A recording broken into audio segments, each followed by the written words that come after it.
Uh, Leo tunaongelelea kuhusu na wanaume ambao wanaokana watoto pamoja na wanawake ambao wanaotoa mimba za watoto. Hivi tuseme ni vipi ambavyo mnakuwa na uwezo, yaani ni jinsi gani ambavyo mko na ujasiri wa kukataa damu yako? Wanaume, hebu mniambie, ni ujasiri gani haswa mko nao? Alafu na nyinyi wanawake, mna ujasiri wa aina gani ambao unawapa mpaka kufikia hatua ya kutoa ujauzito ambao ni wa mwanao?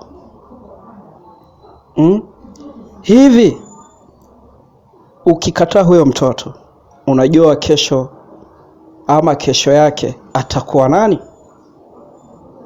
Ukitoa, wewe mwanamke, ukitoa mimba ya mtoto wako, unajua ni faida gani angekuja kuwa kwako? Lakini wewe kwa sababu haujui faida ya huyo mtoto na hujui atakuja kuwa nani, wewe mwanaume unakataa mtoto, mwanamke anatoa ujauzito. Kwa hiyo ukiona imefika huo wakati mwanamke anafanya hivyo wala mwanaume, basi jua hao watu hawajui maanake ya kuitwa mama wala baba. Kwa hiyo ile kitu sasa ipo. Wanaume na nyinyi wanawake, tunzeni sana watoto wenu. Na kama ni mimba umepeana ujauzito, wewe mwanaume, hakuna haja utoroke. Pambana kama mwanaume. Na wewe mwanamke, kama umepatiwa ujauzito, hakuna haja kabisa utoe huo ujauzito, kwa sababu umekuwa kwenye furaha ukiwa unajua kuna faida itakuja kutokea. Na wewe mwanaume, ulikuwa kwenye furaha ukiwa unajua kuna faida itakuja kutokea.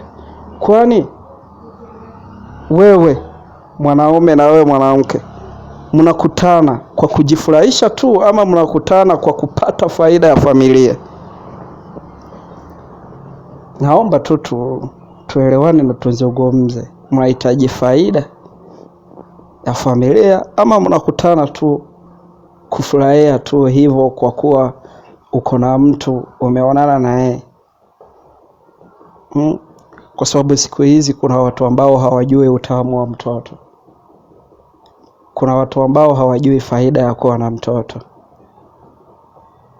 Ili nina imani kuna wakati waliotenda hayo yote wanakaa chini wanafikiria kwa nini wamefanya hivyo. Mwanamke, kama unajua umeonana na mwanaume na akakupa ujauzito, usiwahi kubali ushawishiwi na yeye eti mje mkatoe hiyo mimba, kwa sababu uwezi ukajua huyo mtoto umetoa ndo wa mwisho kwako. Sasa just imagine mwanaume amekudanganya, amekupa ujauzito, amekudanganya utoe huo ujauzito na ujue huyo mtoto ndo yupo kwenye tumbo yako peke yako. Tuseme huyo mtoto ndo tu mbegu imebaki kwako.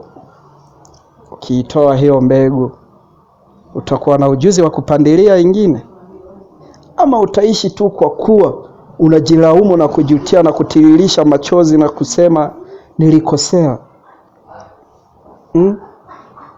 Kwa hiyo usiwahi kubali wewe mwanamke kutoa ujauzito wa mtoto wako. Pambania mtoto wako, ujue kesho yako iko wapi. Na wewe mwanaume, ikifika umepeana ujauzito, tafadhali kumaliza matatizo sio kukimbia. Mbali hapo kukimbia ndo unajaza matatizo katika maisha yako yote utakayoishi. Kiwa unajua umepeana ujauzito, uwe wa kwako usikuwe wa kwako. Kama mwanamke ashakwambia ujauzito ni wa kwako, tulia. kitakachoweka hadharani kwamba huyo mtoto sio wa kwako kipo. Hakuna siri ambayo inafichwa milele. Kwa hiyo mimi mada yangu ya leo ilikuwa hiyo, tuzidi upendo.